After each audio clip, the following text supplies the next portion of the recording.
여러분, 재건축하면 문재인 정부에 대해서는 쉽게 말하면 터부시였죠. 아, 재건축 너만은 내가 꼭 잡아야지 하는 생각을 하지 않았나 생각이 들 정도예요.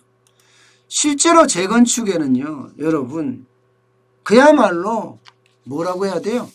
규제의 거미줄? 아니, 규제 폭탄이라고 이야기하는 게 맞는 것 같아요. 재건축이 얼마나 싫었으면 재건축에 대해서는요, 아주 엄청난 규제 폭탄을 때렸습니다. 문재인 정부 들어와서 파리 종합대책을 발표할 때죠. 지난해인가요? 예, 재건축 초과 이익 환수제 부활시킨다. 재건축 조합원 지위양도 금지시킨다. 그러면서 정비사업을 억제했죠. 이후에도 안전진단 강화한다. 예, 재개발 임대주택 비율 30%로 확대한다. 민간택지 분양가 상한제 도입한다. 재건축 조합원 의무거주 2년으로 한다. 뭐 한두 개가 아니에요. 재건축을 조져도, 아이고 죄송합니다. 이게 또 조져라도란 말이 나오네. 그냥 할게요. 조져도란 말이 너무 나온 거예요. 너무. 서울시도 똑같아요. 서울시도 오세훈 시장이 했을 때 49층의 층수 제한, 예, 바로 조졌어요. 박원순 시장은 35층으로 나누고요. 서울 도심의 공급 물량을 20에서 30% 더 줄였다. 49층으로 가면 더 나았을 텐데 35층으로 가니까 더 줄였다. 이렇게까지 이야기할 수 있는 겁니다. 박근혜 정부 때하고는 완전히 다른 그런 부동산 정책을 펼쳤죠. 박근혜 정부 때는요, 행복주택이라고 해서 주택 도심을 어떻게 하면 재정비할까? 재정비하는 조건을 기본적으로 삼았습니다. 그래서 아예 주택 택지 개발 촉진법까지 폐지하면서 도심 규제 완화를 했어요. 그래서 어떻게 하면 예, 재건축을 살릴 것인가에 고민했습니다. 예, 이명박 대통령 때도 마찬가지죠. 여기저기 뉴타운을 만들면서 도심의 공급을 어떻게 할 것인가 항상 고민하고, 예, 그랬기 때문에 이명박 정부 때는 부동산 가격이 내려갔을 정도예요. 그런데 문재인 정부는 그게 아니잖아요. 앞서 말씀드린 규제, 여기에다가 새롭게 개발하면서 재개발하면서 나오는 이익들, 불로소득이다. 이거 다 걷어들여야 된다. 그러면서 도심의 어떤 공급 막고, 쉽게 말하면 그야말로 때릴 만큼 때린 거예요. 계속 말이에요. 그러니까 규제의 어떤 틀, 여기에 공급이 확 줄은 거예요. 공급이. 얼마나 줄었느냐 하면요, 재건축에 대한 공급, 야, 이거는 진짜 상상하지도 못할 만큼 줄었습니다. 자, 2018년 3만 가구 넘죠. 3만 1천 가구 넘습니다. 2019년 3만 6천 가구에 육박합니다. 2020년 올해입니다. 3만 6천 가구에 또 넘었어요. 야, 이때까지 진짜 좋았다. 예, 그런데 2021년 내년에는요, 17,000 가구예요. 17,655가구. 절반으로 뚝 떨어진 거예요. 아니, 문재인 정부가 출범한 게 2018년인데 2021년에 떨어지는 걸 가지고 뭐 문재인 정부가 규제를 해서 그러냐, 이렇게 이야기할 수가 있겠죠. 아닙니다. 재건축은 기본적으로 개발 기간이 3년은 걸려요. 3년. 그러니까 그전 박근혜 정부 이전 3년 동안 해왔던 게 2020년에 끝나는 거죠. 2020년에. 2020년에 끝나고 문재인 정부가 초기 들어와서 시작했던 게 이제 3년이 지난 2021년부터 나타나는 겁니다.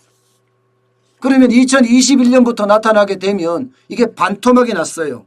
그러면 여러분, 예, 서울 집값 어떻게 될까요?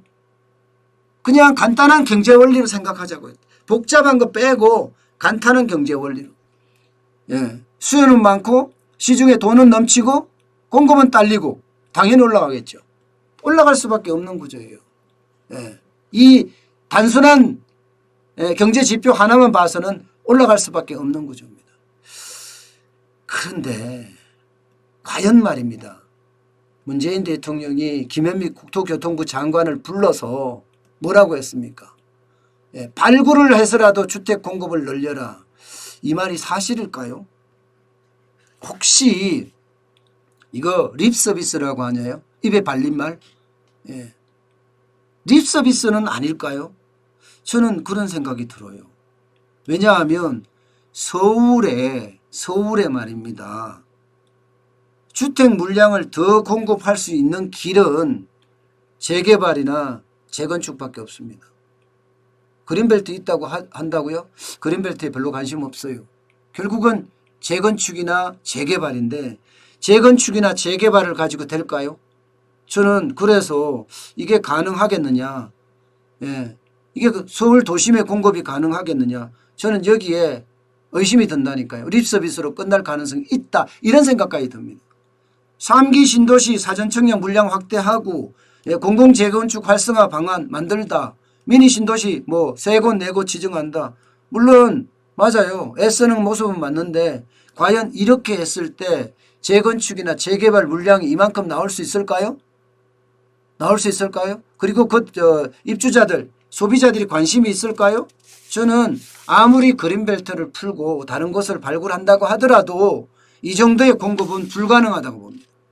결국 이 정도 3만 가구 이상을 공급을 하려고 그러면 강남 재건축, 강남 4동들, 강남 4구 이 재건축 풀어줘야 되는데 과연 여기가 풀어줄까요? 안 풀어준다는 이야기입니다. 그래서 저는 립서비스로 끝나지 않을까 그런 생각까지 해보는 겁니다. 여러분 이대로 가면요. 이대로 가면 분명하게 눈에 보이는 것은요. 공급이 줄어듭니다. 서울 도심의 공급이 반토막 나요. 서울 도심의 공급이 반토막 난다는 것. 서울 도심에 집을 사고 싶어하는 사람들이 전국에서 수두룩하게 몰려 있는데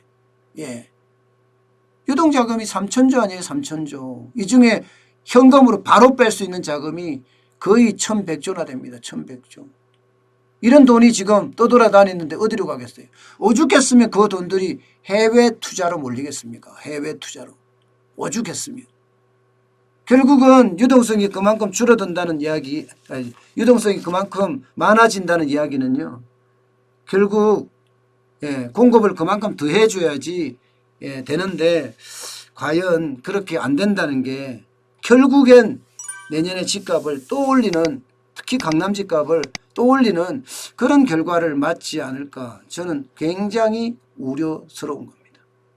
아마도 그럴 가능성이 굉장히 크지 않을까. 저는 그렇게 봅니다.